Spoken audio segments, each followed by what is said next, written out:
This is a relay project. Real Talk starts right now. Here's Ryan Jesperson.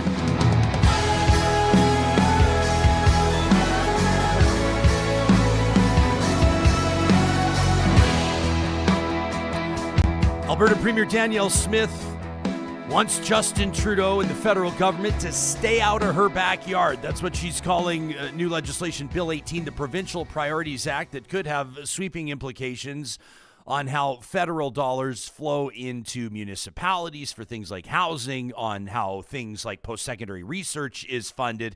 We're going to spend a good portion of this week looking into Bill 18 on different angles. What are the implications? How successful or not could this be when it comes to the Alberta government's threat to take the feds to court? Everybody seems to be talking about it. We'll put that in front of Charles Adler coming up in just a moment. Plus, Iran aggression against Israel over the weekend.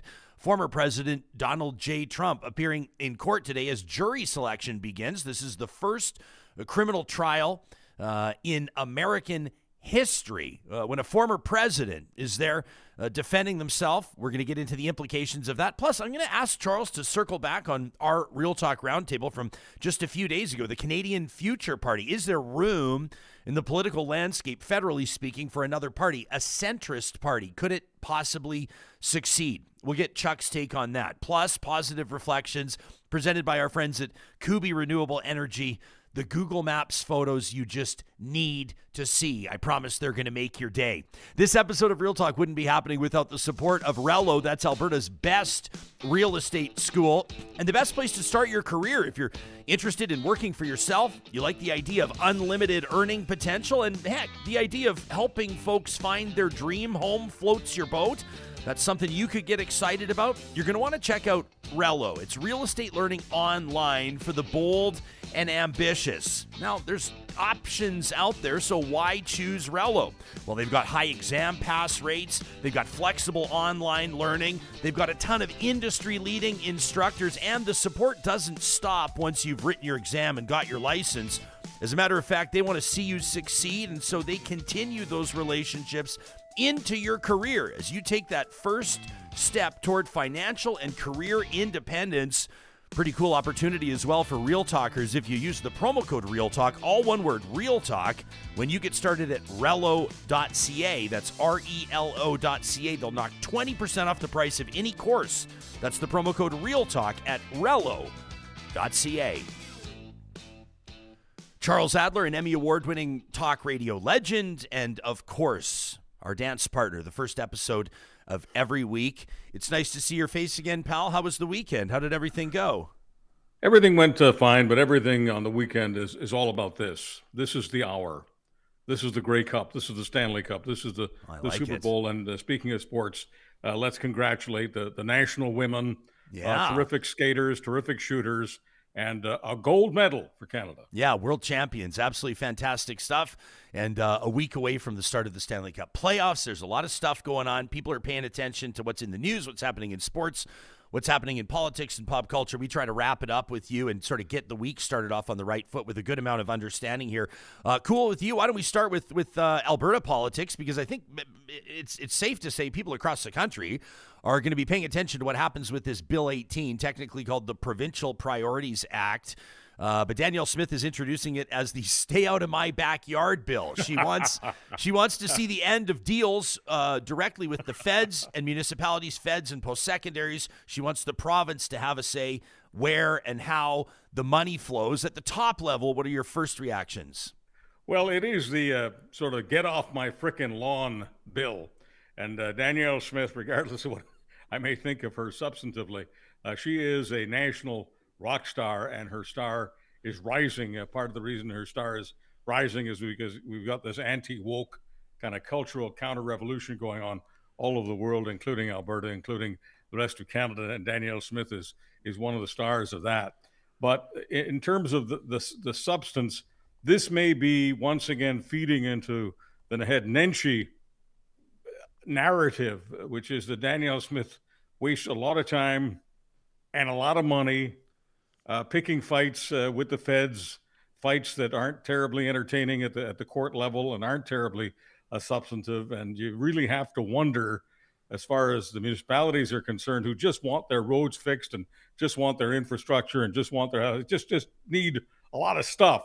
You wonder how they feel about their about the premier wanting to rip their stuff off. They, to me, will be the best experts in this conversation. The various councillors and mayors and people representing the municipalities, because if Danielle Smith is willing to sacrifice their needs for her political agenda, and I know her immediate blowback is, what about Quebec? What about Quebec? What about Quebec? But my point is, if she's willing to put the agenda of municipalities on hold, then I just don't think it's something that at the grassroots level works for the people living in those municipalities. Yeah, so I mean, we can be, and there's a million things you could talk about here. The application of this would be sweeping, and tomorrow the entire show we're going to spend on it. We'll get a few different experts coming at it from different angles. I mean, the post-secondary angle alone, the funding on research is going to be a very interesting one to talk about. You could talk about safer supply programs in addressing the opioid crisis. You could talk about the housing crisis. Federal Minister Sean Fraser making a bunch of big announcements about that, and it's certainly rubbing the province the wrong way.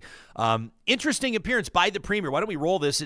Power and Politics, David Cochrane hosting the independent political commentators behind The Breakdown. We're tweeting about this over the weekend, so I know a lot of folks have been paying attention to that. But here's an exchange talking about Alberta's Premier, in particular about post-secondaries, with David Cochrane, this just a very short time ago on Power and Politics.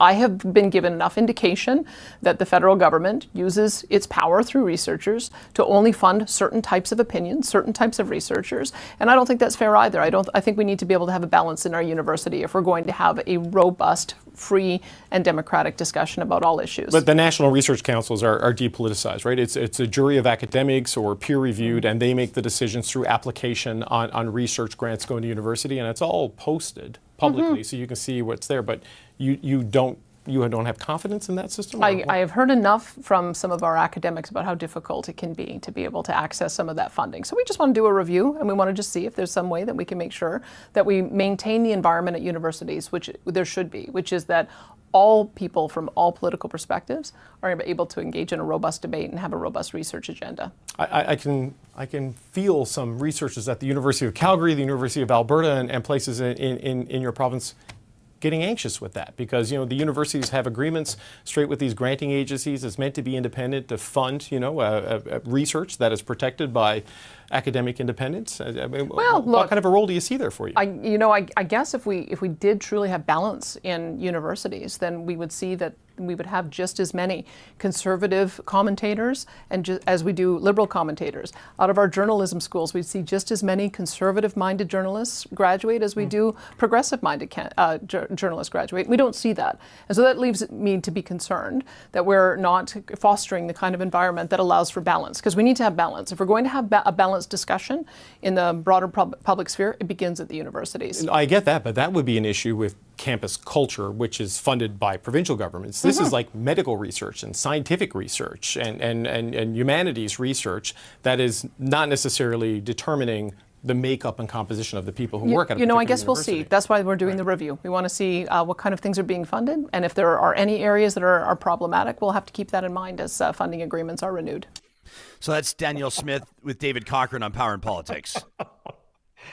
Danielle Smith's idea of a conservative journalist is, and I'm going to try to bend over backwards to be polite here, to members of our industry.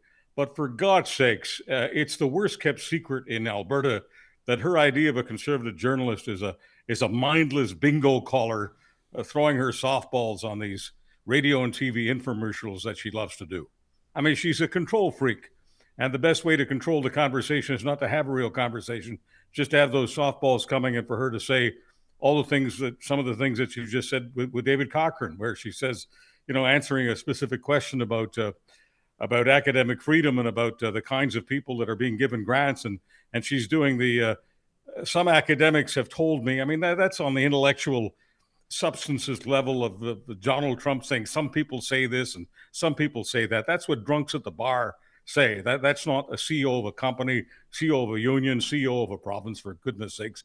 She came up with absolutely no data to make her case, and people can mine this data. Some people are mining it on social media right now.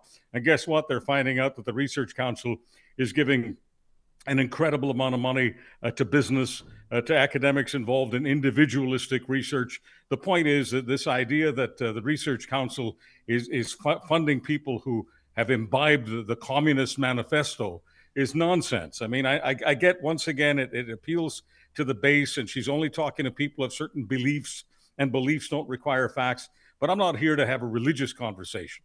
You know, I'm here to have a real conversation. And when Danielle Smith wants to bring facts to the party, that'll be really interesting. But this business of academics, some academics tell me that's a whole load of nothing. Dr. Jared Wesley, political scientist, been on the show many times, tweeted over the weekend, probably just me, he says, but as someone who cut his teeth in the Calgary school, I have very little patience for the "there aren't any conservatives on campus" argument. I mean, referencing, Tom Flanagan and basically the birth of. I went to the same school. I went to the Calgary. I went to the University of Calgary. Most of my professors were conservatives. I mean, and obviously so were Danielle Smith's. And this idea that conservatives aren't allowed on campus. Yes, I've been on many other campuses. I've been on the Harvard campus. I've been on the Boston University campus. I've been on the University of Manitoba campus, the McGill University campus, and many, many others. And I met many conservatives. Are most professors liberal versus conservative? No, but the idea that people with conservative views aren't allowed on campus, aren't allowed to teach on campus, and people who are conservatives in the scientific community, business community, and all the others haven't been getting research grants. I'm sorry, it's just a load of hooey. So I do think that there is a conversation to be had about the culture or like the temperature on campus these days. And I think that people are having those conversations. I think a lot of it is anecdotal. People will say, well, like, look what happened on this university campus on this day, or look what happened with this professor who said this over here. But I do have some concerns that debate is being stifled, that people, that certain events get canceled, and we could really get into this, the muck and mire of those debates. But I think there is room for debate and conversation about what the academic environment needs to be like on post-secondaries, how people need to be challenged on post-secondaries, how ideas need to be explored. What concerns me specifically in the academic sense, and I don't want to get too out of my depth here because this isn't my wheelhouse, but I don't necessarily love the idea of a government, a provincial government, starting to play favorites or starting to determine who's going to qualify for research dollars when you're talking about things like medical research, scientific research, a government that obviously, and you could probably say the same thing about the feds here, but this is why those independent bodies, the ones making the decisions on where a lot of the funding goes, are so important, because every government, every political party that forms government is going to have its own priorities. It's going to have its own backs to scratch. It's going to have its own interests to protect. And that's no different with the provincial government in Alberta, whomever that may be. And so I don't know that I love the idea of the premier or her cabinet starting to decide where these millions or hundreds of millions of dollars are going to be funneled. Maybe it's a completely different conversation when you're talking about things like housing, or you're talking about things like harm reduction.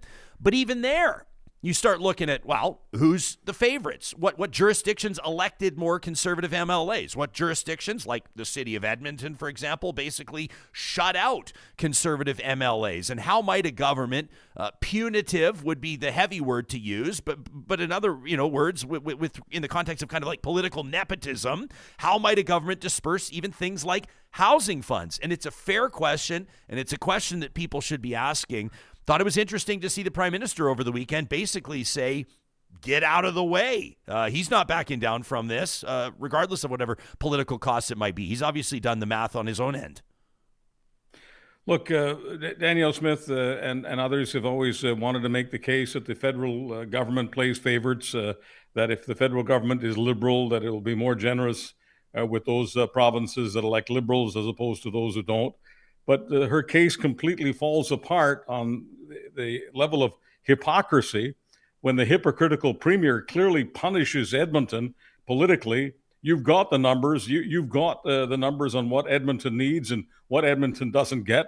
And once again, it's the worst kept secret in Alberta that because Edmonton does not vote conservative in the main, it doesn't get as much largesse as Calgary does. So for Danielle Smith to try to make the case that, the federal government is playing favorites, all governments play favorites to a certain extent. But I want my government to make sure that the roads are safe. I want my government to make sure that we've got hospitals. I want the government to make sure that our police and fire protection services are their best. I do not want my government rearranging the brains of people and getting them to suck up to the government ideology in order to get money. I do not want my government in the George Orwell business. And everything about this particular bill, when it comes to the business of reviewing, I just want to review, she says, I just want to review. That is one of those Orwellian statements that she makes that ought to scare the bejesus out of people who actually want to live in a liberal democracy. Yeah. So, I mean, ultimately, people say, well, what are the implications of this? Where does this go? All we know where this is going to go right now is there's going to be political posturing provincially and then responses from the feds. And then ultimately, if this winds up in the courts, it's just law firms that are going to get rich. Can we all agree? Absolutely. And that's why I say it totally feeds into Nenchi's storyline, his narrative, that Danielle Smith wastes a lot of money. We're not talking about thousands of dollars. She wastes multi-millions of dollars picking fights in order to reaffirm her ideology, the ideology of the base. She's spending money on politics instead of government. I mean, this is, this is interesting if you're running a think tank. This is interesting if you're a lobbyist. But for goodness sake, she's the premier of all the people. That's not a cliche. She's an elected public servant. It's about servicing the public. It's about servicing all Albertans, not her ideology. You want to talk about money and Danielle Smith? Pretty interesting piece, by Jason Markusoff in CBC a few days ago. Takes UCP fundraising to new heights, does Danielle Smith, reads the headline, while the Alberta NDP strikes red ink. And the numbers are pretty striking. The UCP, roughly speaking, with about $1 million in the bank, the Alberta NDP about $624,000 in debt. And the idea, and Markusoff develops the idea, which I think is kind of interesting because a lot of times, you look at the federal Conservatives, for example, a leadership race can really be a boon on the fundraising side. But with the political contributions and how it works, if somebody donates $5,000 to a leadership candidate, they can't donate anything to the party. They're capped there. They're limited. The Alberta NDP could be in real financial trouble, which obviously would have implications. Not that there's an election looming, but for party operations, marketing, promotion, political influence, advertising. There are a lot of reasons why this story is pretty relevant. So, yeah, well, conservatives have more money than the socialists and people on the left. I mean, that's always been the case. But the NDP they were out fundraising. Notley's NDP were out fundraising the UCP for quite some time, and it was significant. So I'm just curious to know why the tide turned and what it means. Well, part, I mean, we had John Sununu aborting his conscience on ABC's This Week with George Stephanopoulos. Chris, Sununu is a governor of New Hampshire, and Stephanopoulos essentially said to him, so are you willing to vote for a felon? I mean, a year ago, Sununu was all over the fact that Donald Trump was an agent of chaos and he was going to destroy the country, destroy the Republican Party, etc. And of course, at that time, Sununu was supporting Trump's opponent, the former governor of South Carolina.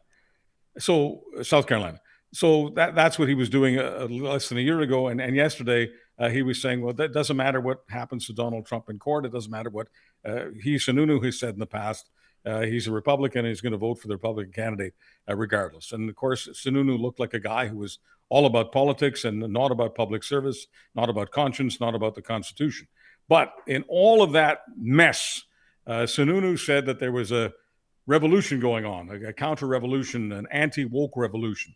And just to, cut to the chase here, it is absolutely true that around the world there is pushback against the he, she, we squad. A lot of people are absolutely fed up with that. And I'm just using he, she, we as sort of an example, as just a quick literary device, if you will, to make the case that a lot of people are really getting sick and tired of so-called woke ideology. There's a pushback against it. There's really a pushback in Alberta. And Danielle Smith wins big in being the queen of the counter-revolution, the anti-woke revolution in Alberta and possibly in Canada. And it wouldn't surprise me if a lot of people who are fed up with the wokers and the jokers are putting up money for Danielle Smith's party to say, go get them. Go get him, Tiger. Yeah, referencing Mark Yousaf's reporting, CBC.ca, last year, 2023, Danielle Smith's United Conservatives broke a provincial record, pulling in $10.4 million. The NDP surpassing $9 million between the election period and the rest of 2023, so from May all the way through, which, as a point of interest, beat Jason Kenney's best fundraising as well. Pretty interesting stuff. But Danielle Smith, if you look at the numbers, like, pretty interesting. The UCP reporting more than $306,000 in membership fees. The NDP reporting $40,000. That's a pretty stark contrast there. Mark Yousaf says the fact that the NDP ended the year more than $500,000 in debt, even more remarkable considering they entered the year 2023 with $5.5 million in the bank. The UCP had less than $3 million. But Rachel Notley's spending a lot of that money with heavy pre-campaign advertising, as Mark Yousaf notes, including time for a special commercial during the Academy Awards, which isn't cheap. So the story, the tale of the tape, the fundraising is one that we'll keep an eye on. It either is or isn't relevant depending on the context of the conversation, but I would suggest it's better to be flush than broke. Absolutely. Look, and it's also not unusual for people to want to donate money to the winners, to the people who are in government, to the people who have the juice, to people who have the influence, and the people who are likely to have it for years. I mean, I was asked in an interview, just a few days ago, regardless of whatever my feelings are about Notley and Nenshi and Smith and all the rest of it, who do I think will win the next Alberta provincial election? Well, I think the Conservatives will win. Because regardless of whatever I may think of that Danielle Smith and everything we're talking about, people vote party. And the idea of predicting that people will vote for the Conservative Party in Alberta is hardly radical. The only time since I've been born, the only time in my entire life where the Conservatives didn't win in Alberta is when the Conservatives were split in two. So they're not split in two. They're united. It's called the United Conservative Party. And once again, it doesn't matter what I think of some of what they're doing. Most people in Alberta are conservatives. That's just a fact. I'm going to ask you about in a little bit later on whether there's room for another sort of ish conservative party, centrist party, federally speaking, federally. But you did reference Governor Chris Sununu's interview, New Hampshire governor, with George Stephanopoulos on ABC. This was on Sunday, so we're talking about one day ago, April 14th. Why don't we get into this? I do think it's fascinating. It was sort of widely described as a bit of a disaster. But here's the back and forth, George Stephanopoulos and New Hampshire Governor Chris Sununu. Tomorrow, that criminal trial, will your support for Donald Trump continue even if he's convicted in Manhattan? Yeah, this trial is not going to have major political ramifications that a lot of people, I think it may have. When it comes to these issues, people see it more as reality TV at this point. They really do. And so, whether it's a conviction or what that conviction looks like, a lot of folks, they conflate all four of these different trials that he's in. I don't think it's good that he's going to be in the court, have to be in there probably 3 days a week, for a number of weeks. That takes him off the campaign trail. He'll probably go back on the campaign trail and almost like rehash what's going on. He'll try to victimize it, and that has worked for him, right? I mean, this has been going on for over a year, and his poll numbers never seem to go down because of the issue. Well, yeah, you're going to politics, though. I'm asking you about right and wrong. You think you're comfortable with the idea of supporting someone who's convicted of a federal crime as president? No.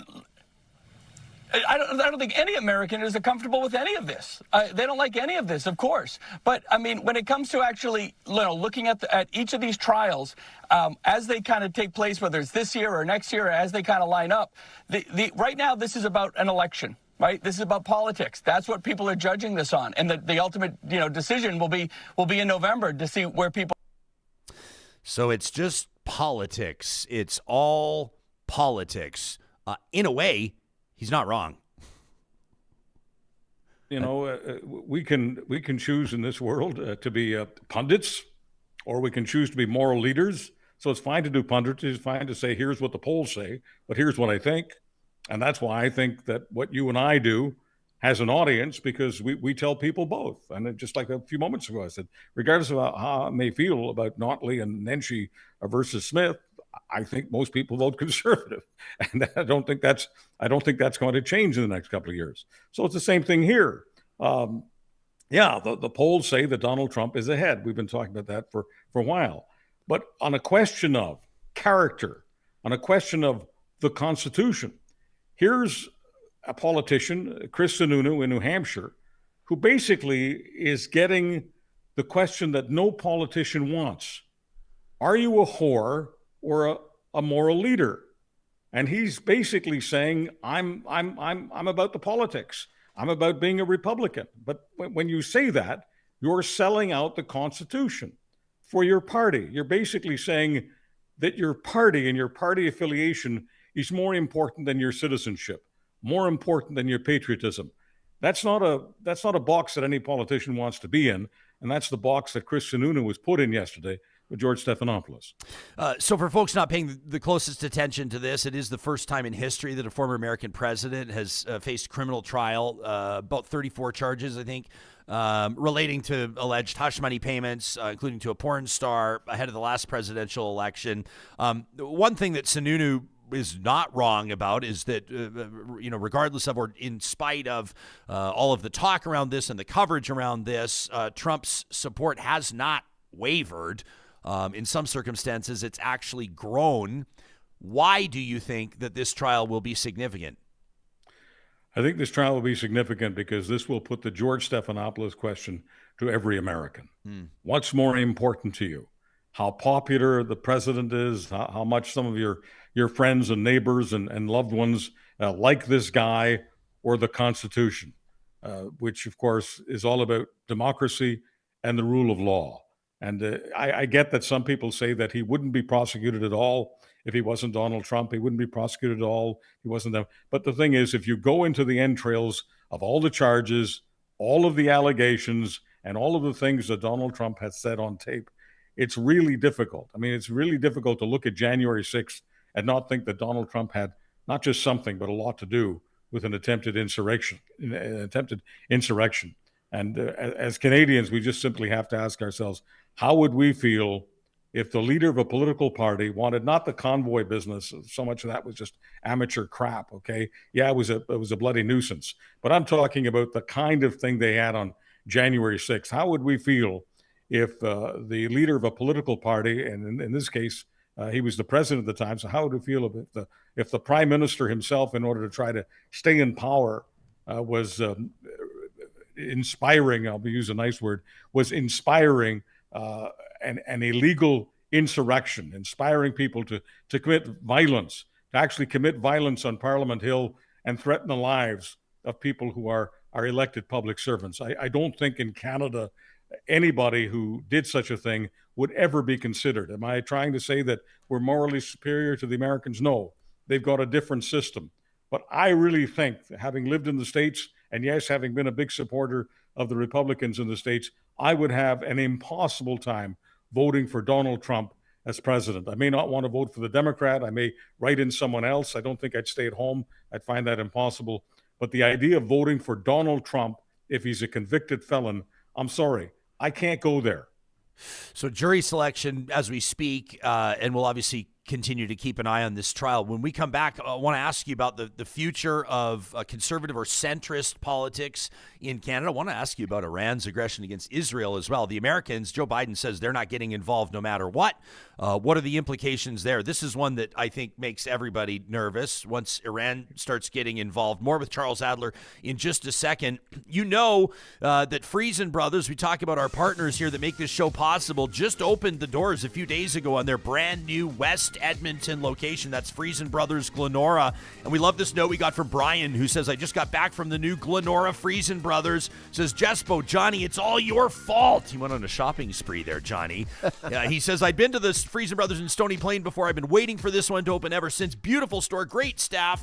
Definitely a new regular stop for us. He says, I'm excited to try the Father Dough pizza and those sourdough cinnamon buns. That's from Bry Guy. Nice choices, pal. That pizza, Johnny and I both love that. It's not frozen. You buy it fresh, you put it in the oven, it comes out just like it would in a wood-fired oven. It's absolutely fantastic. And don't even get me started on the sourdough cinnamon buns. I've been raving about those for years. Friesen Brothers, now 17 locations across the province of Alberta. Alberta grown and Alberta owned. You know, we know that emissions are one of the top concerns that Canadians have, and it's one of the things that industry is paying attention to as well. Take a second today to check out pathwaysalliance.ca. It's working with governments, Pathways Alliance is, on a proposed carbon capture and storage network for Canada's oil sands. As global energy demands change, Canada's 6 largest oil sands companies are working together to offer the world responsibly produced oil. Working with those governments, provincially and federally, Pathways Alliance is planning to build a large-scale carbon capture and storage network that'll be designed to reduce emissions from operations, protect existing jobs, and create new ones. Responsibly produced energy is what the world wants, and Pathways Alliance believes it's what Alberta can provide. You can learn more details by checking out pathwaysalliance.ca. And for those of you that are looking to reinvent, transform your outdoor space this summer, really bring it to life, you're going to want to take a second to check out landscapeedmonton.ca. That's where you'll find the work of Eden Landscaping, a custom builder with more than 2 decades of on-the-ground experience in Edmonton and area. They offer full project management, which means from the design phase all the way through to the last day there on site. You don't have to worry about subcontractors. You're not having to worry about filling in the blanks. They can cover your excavation needs, irrigation, lighting, drainage, planting and removal, outdoor kitchens, water features, whatever you can dream up, they can make it happen. And they're great listeners. I've seen it firsthand. You can get in touch with Mike and his team today. It's a family-owned business. That's Eden Landscaping at landscapeedmonton.ca. Our most recent Real Talk Roundtable, just this past Friday, depending on when you're listening to the show, that was April 12th. We talked to 3 individuals involved in the new Canadian Future Party. And if you haven't yet heard about it, you're not alone. It's just an upstart. It's at the grassiest grassroots. It's at the seedling stage of the grassroots, Johnny, for the landscaping analogy there. And one of those guests was the interim leader of the party. He's an independent MLA right now out in the Maritimes, former education minister under Premier Blaine Higgs, Dominic Cardy, who told us what sets their party apart from the federal Liberals and the federal Conservatives. Why do we need a new party? Because I do not see the Conservative Party in their rhetoric around, for example, the war in Ukraine, where they say that their opposition to the carbon tax is so extreme that they voted against a free trade deal with our ally who is at war with Russia, which has said that it's at war with us. So Canadian Future Party won't do that. We won't say that it's acceptable for our members of parliament to sit down with members of a German neo-fascist party, which Mr. Poilievre has done. We will not play footsie with Hamas activists, the way the Prime Minister has done. We are here to wholeheartedly, loudly celebrate the achievements of Western civilization as a civilization that's brought people together from around the world to challenge and fix problems and to make a life that's unimaginably great compared to anything else in the history of the planet.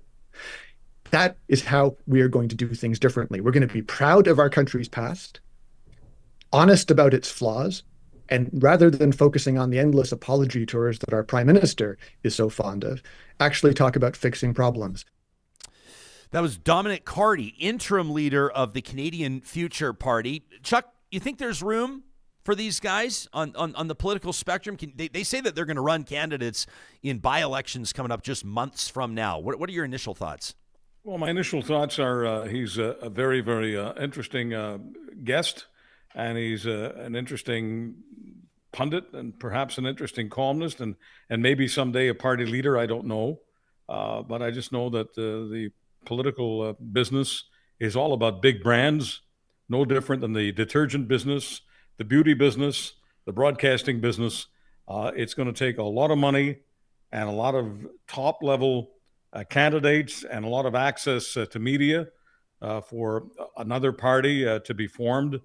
I think if the Liberal Party, which is seen, whether people like it or not, a Liberal Party is seen as the closest party to the center, I think the Liberal Party would have to be absolutely demolished in the next election for any other party that sees itself as a centrist party to grow. So it is just, as you said a few moments ago very accurately, it's just a little seedling right now. I like the idea of a centrist political party. I really, really, really do. So I wish them well. but it's a very big mountain. Yeah, it's fascinating for me that, when you use the word centrist in politics, a lot of people, including friends of mine, most particularly those that are either super involved, super interested in politics, or working in politics, and on the left and the right, they both roll their eyes when you invoke the word centrist. Like they sort of like scoff and laugh it off, and probably for good reason, because there hasn't really been like a centrist political upstart that's really done well. But here's the rub for me, is that the average person, when it comes to how the average person is wired, or the way that the average person thinks, most people are kind of in the middle. They don't like the extremes. They don't land on the far left or the far right. No. But it doesn't seem to resonate with political allegiance.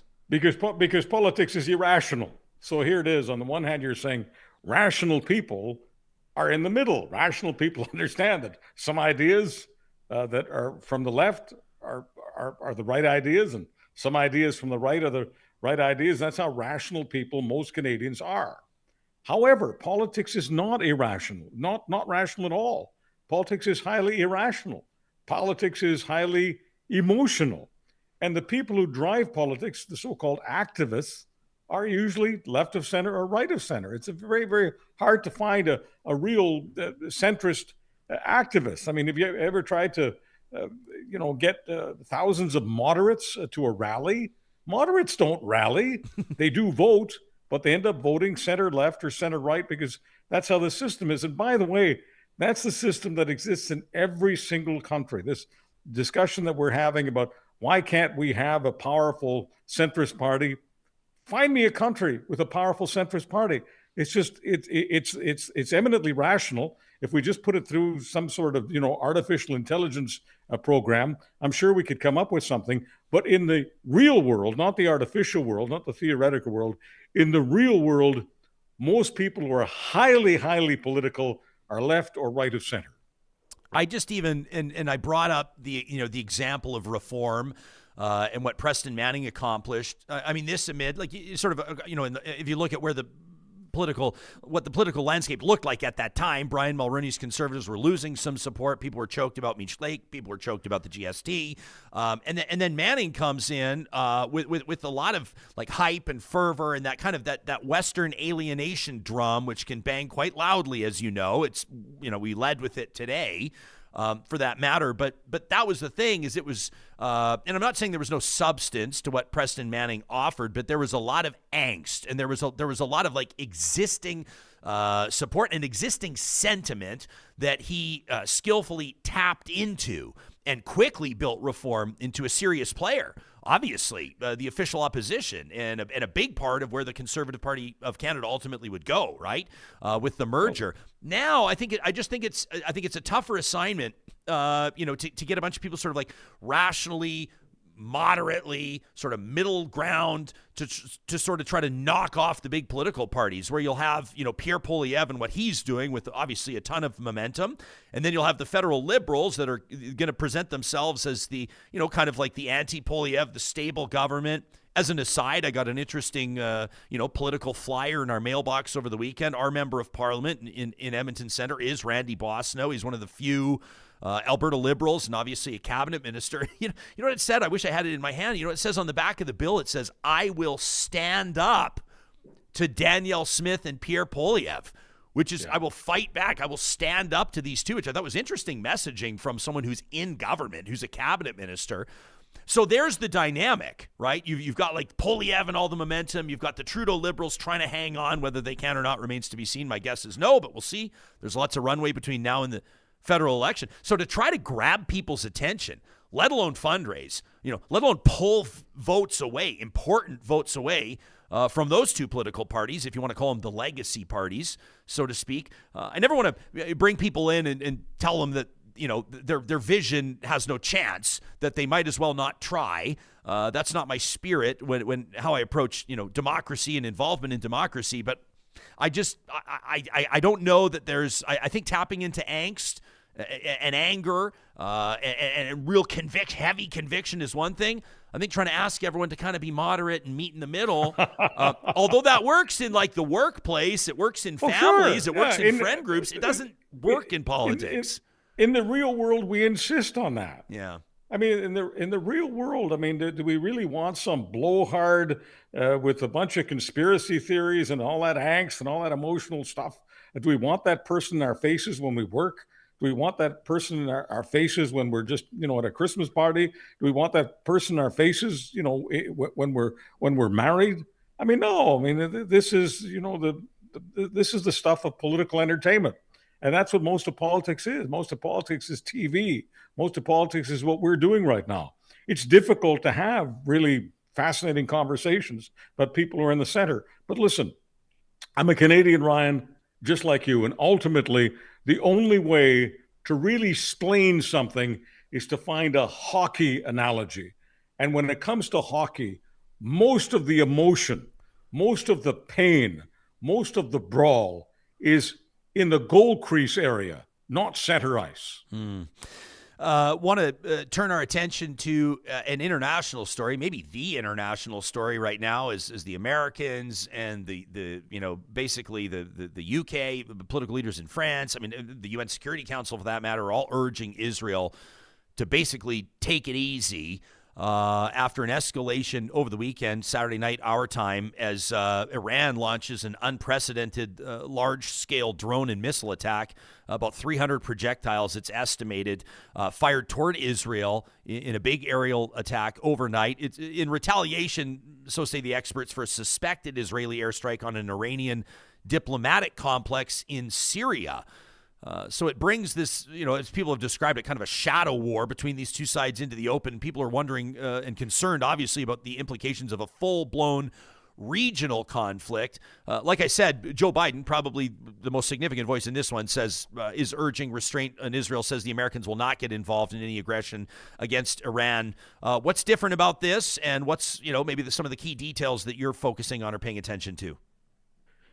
Well, first of all, I've never seen a country that got the attack that Israel got without pushing back. So they're going to have to do something. The something may not be the most dramatic something that Israel could possibly do, but they will likely do something. I can't expect that they wouldn't, and I also can't expect the American president to say go for it, because the American president can't be seen as risking the escalation of a conflict in the Middle East. It has impacts on the price of oil. It has impacts on his own opportunity for re-election. It's just bad political news for him domestically if the conflict expands. But the thing is, Israel did strike that compound in Syria. They did assassinate a couple of significant Iranian military leaders. So Iran had to strike back. How did it strike back? The most important part of it was Iran gave the whole world, specifically the Israelis and Americans, lots of warnings. And yes, Iran sent a whole bunch of missiles and drones into Israel, but Iran knew, the whole world knew, that the defense system that Israel has, courtesy of the United States armor, United States training, and the United States itself, would defend every parcel of land that was being attacked. Were the Iranians pretty ballsy from a military perspective in going after Jerusalem? I guess if any of those missiles had hit Jerusalem, many people would have been killed, and many of the people killed would have been Muslims. So that would have been very, very controversial. But I think that most observers were not surprised that the Americans and the Israelis were able to beat back that campaign. Will there be further conflict? Will the Israelis strike Iran? I believe they will, but I don't believe the Israelis will strike in a way that will be so dramatic so as to escalate the conflict substantially. If the conflict is substantially escalated, all bets are off. But I can tell you this, if Iran wants to do a different kind of strike on Israel, they will suffer a lot of pain, not just from Israel, but the Americans. The Americans will have no choice, because Iran is on the precipice of being a nuclear power, and no country wants that, and certainly not the Israelis and the Americans. Back to Canada here. An interesting question from Marcello, who says, I'd love to hear you ask Adler how much of his support for Trudeau's Liberals is because the Conservatives are dysfunctional, and how much is because the Liberals have drifted far enough right to satisfy soft C Conservatives like Adler. Here's an interesting question. You want to hear it again? I guess I'm now seen as a supporter of the Liberals because I have problems with the Conservatives. Yeah, it starts with the premise of like how much of Charles' support for Trudeau's Liberals. So there you go. But you have gone on the record to talk about your sort of like intellectual journey, your political journey. So how much of it is because, well, I mean, take issue with that assertion if you want. How much is because the Conservatives are dysfunctional, says Marcello, his take on it, and how much is because the Liberals have drifted far enough right? Look, I'm always putting, this is what I'm most guilty of. I have probably a double standard in politics because the Conservative Party was my home for so many years. So my expectations of them are a lot higher than they are of the Liberals, which I attacked for many years. So I just can't believe the Conservatives have to go as far right as they have to. I can't believe they have to dumb themselves down. I can't believe they have to get into all the populist nonsense, especially as it relates to the anti-vax stuff and the conspiracies. And so the Conservatives are a major disappointment to me. So yes, I talk about that. I talk about that extensively. I talk about how much I admire Danielle Smith as a debater, as a person who's intellectually strong, and how disappointed I am that she goes into all that conspiratorial glue. And if Marcello or someone else wants to see that as the embracing of liberalism or the Liberal Party, I mean, that's up to them. But I don't think about that very much. I'm still very, very caught up, like a fly is in a trap, about how the Conservatives have, in my opinion, debased themselves. And I'm still hoping that they can clean up their act. But once again, it's very difficult for me to look at all of that as some kind of embrace, some kind of infomercial for the Liberal Party. James in our YouTube live chat says, I'm okay with that statement from Marcello for myself. He says, I don't particularly like the Liberals, but as a disaffected progressive conservative, I'm definitely not supporting Pierre Poilievre. That from James. I wanted to use the question to tee this up in closing, and with apologies to our audience, we can't play the Bill Maher clip. The YouTube algorithm copyright stuff will shut it down. But there was something about it. You tweeted about it over the weekend, and people can follow you at Charles Adler, and they'll find the clip there. Bill Maher speaks for, 8 minutes or so, a monologue. He says, they say in politics, liberals are the gas pedal, conservatives are the brakes. He says, I'm generally with the gas pedal, but not if we're driving off a cliff. Can you sum up the monologue? Because we can't play it. And can you tell us why it resonated with you? It clearly did. Yeah, no, it resonated because Bill Maher was saying, and there were some aspects of what he said about Canada that bothered me, but I can put that aside. I mean, he's a comedian, and the thing has to be funny, and it was very funny. But putting aside some of the stuff he said about Canada, which I don't happen to agree with, partly because I see Canada as my promised land, so I never plan to agree with someone who's putting down my country, including Pierre Poilievre putting down my country by constantly telling me that my beautiful country is broken.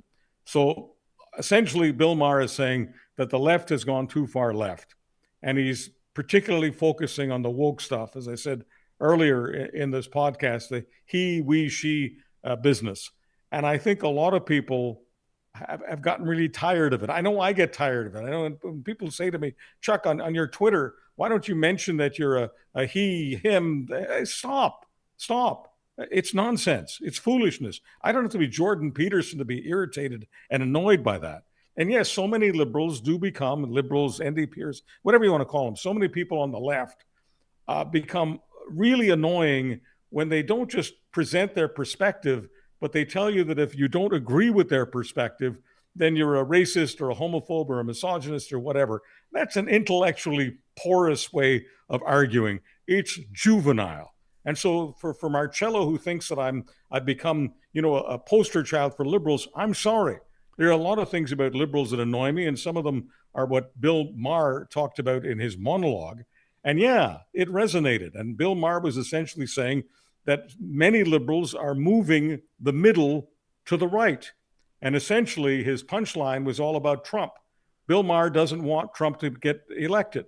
But Bill Maher and many others believe that if Trump does get elected, it's because liberals have been driving their bus off the cliff, and Trump is the pushback on what I'll just call the woke revolution that a lot of people are sick and tired of. Yeah, I think you could say the same thing about Pierre Poilievre. I hear people talk about it all the time, and I think that we see that parallel. I'm not necessarily directly comparing the two, Trump and Poilievre, but I do think that there are similar sentiments driving a lot of the momentum and a lot of the support behind both of those, both those candidates, basically.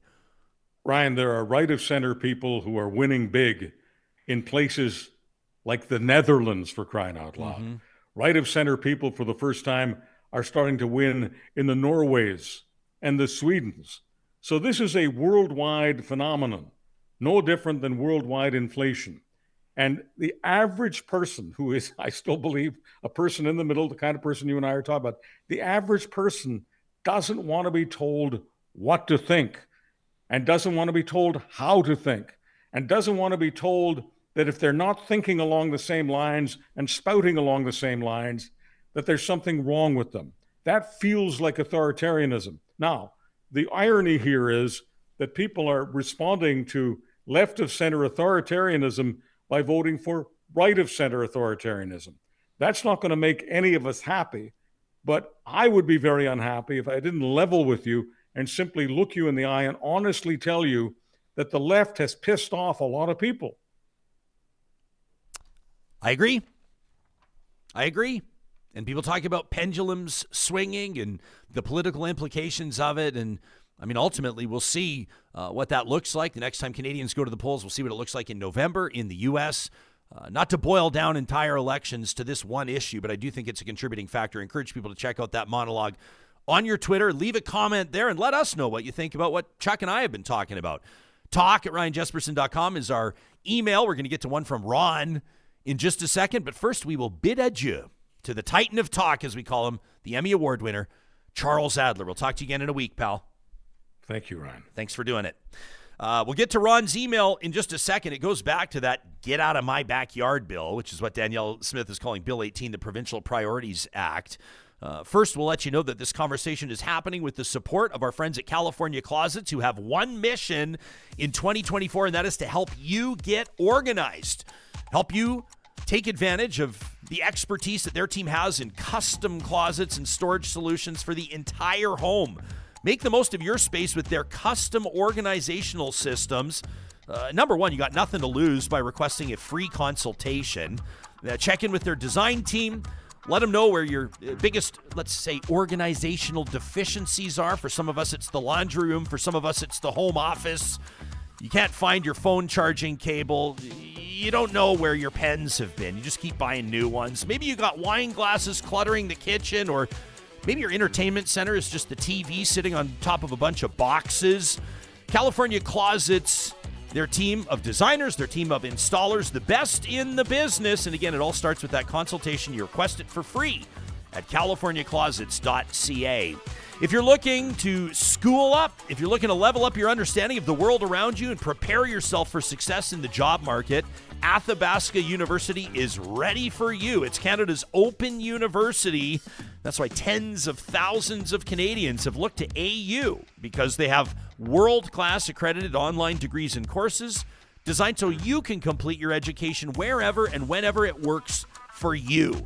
You can check out the AU Advantage by visiting athabascau.ca. Understand how the flexible study options, how the accessibility benefits work, personalized learning plans, and of course, that supportive community. You can get your application started online or request more information on things like financial supports, all kinds of programs from courses through to undergrads through to, heck, they've got an MBA plus one of Canada's leading research institutions. That's Athabasca University. And I hate to put it this way, but as we enter wildfire season, more and more Albertans are going to be dealing with the impact of Mother Nature. It could be fire, it could be flood. Heck, maybe some of you are just realizing that what was supposed to be a small renovation project is all of a sudden a lot more serious because you've discovered asbestos or black mold. You don't want to treat this stuff yourself or leave it to just anybody, someone you found on Kijiji. You're going to want to get in touch with Complete Care Restoration. They've got a team of certified professionals with more than 25 years of experience in restoring property and rebuilding peace of mind. Complete Care Restoration is the contractor you can rely on. They're ready to respond 24/7. You can check out their work, understand what sets them apart from their competitors in comprehensive mitigation and restoration services. They're online at completecarerestoration.ca. Well, we got this email from Ron to talk@ryanjesperson.com. We're going to try to leave time every episode this week to get to your emails because we're getting more and more of them, and we absolutely love the engagement. Ron says, I'm writing in after listening to the April 10th episode of Real Talk. We're talking about this Provincial Priorities Act, Bill 18. We're going to learn more about it this week. He says, I'm not angry, says Ron. I'm just disappointed.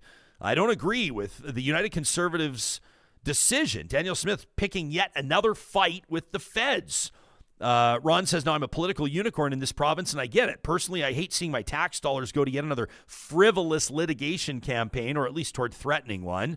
He says Smith's government's actions have directly led to communities not wanting to work with them. Remember, the context here is municipalities doing deals directly with the feds, right? He says when push comes to shove, our municipalities are left with no other option than to go to Ottawa when the provincial government fails them. And Danielle Smith has failed this province, says Ron. I'm continually disappointed by the actions, the endless fights that the province is picking with Ottawa. He says, I've said many times how much I love this province, but these never-ending, non-stop battles are exhausting. And my wish list is 3 items deep: stable healthcare, stable income, and stable housing. But I fear that a new fight with the feds on funding for affordable housing will put that in jeopardy.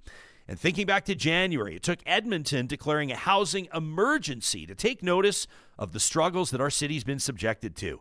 It shouldn't be this hard to equally represent Edmonton, Calgary, and every other community in this province. Ron says when municipalities are forced to circumvent the province and ask Ottawa for assistance, it speaks to a larger issue that I think that the Premier and her government are ignoring. Edmonton and other communities feel neglected. They feel ignored. And instead of addressing it, they act like it's a slight against them. It's not. But the province feels like it is, and we have no other choice. Ron says, I think that this is going to give the NDP a lot of political ammo to hammer the UCP on come 2027. Ron says, I'm tired, but I'm grateful for the forum on Real Talk. That from Ron. Thanks. That's an email to talk@ryanjesperson.com. Coming up on tomorrow's Real Talk, we're going to dig deeper into Bill 18. And as we wrap today, we want to let you know, Johnny, just as we get into positive reflections, that we've got a couple of guests lined up. We're going to try to address, we want to talk housing.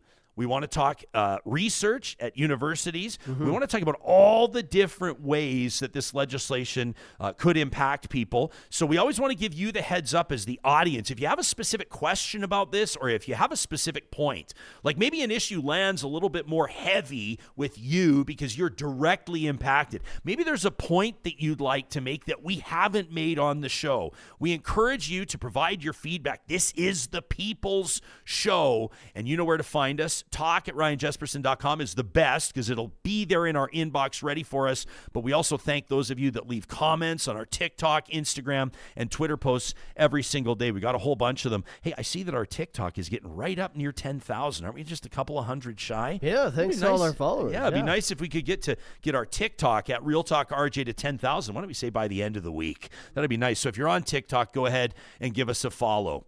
We're going to wrap today. I absolutely love this one. This is from Lucinda, who sent us a note, an Instagram DM, by the way, and she found an account. I don't know if you found Society, but this is a great positive reflection presented by our friends at Kuby Renewable Energy. You can get a free solar quote online at kubyenergy.ca. Every week, we harness positive energy and restore our faith in humanity. And I love this. Lucinda found this on Instagram and decided to share it with all of us. This from the island of Jukdo, which is just a small island adjacent to South Korea. There's a beautiful golden retriever that found a Google Maps photographer or a vehicle. Maybe it looks more like they were on feet, Johnny, because it's on pathways and on coastlines.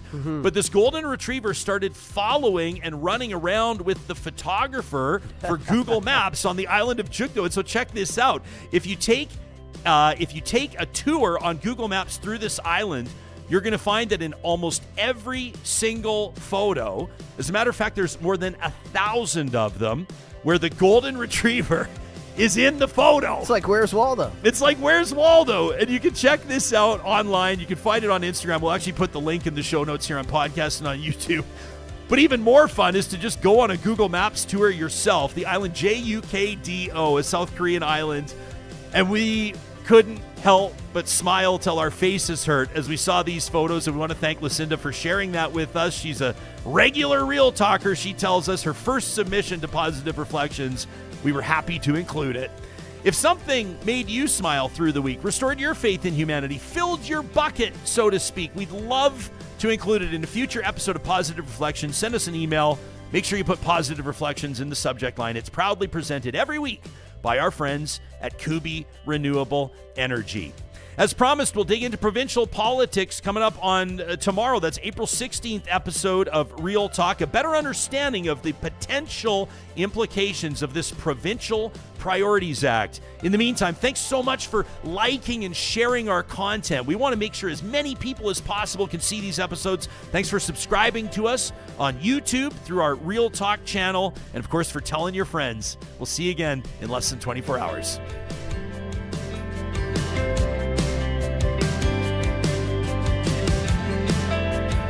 Real Talk is hosted by Ryan Jesperson, executive producer Josh Dunford, technical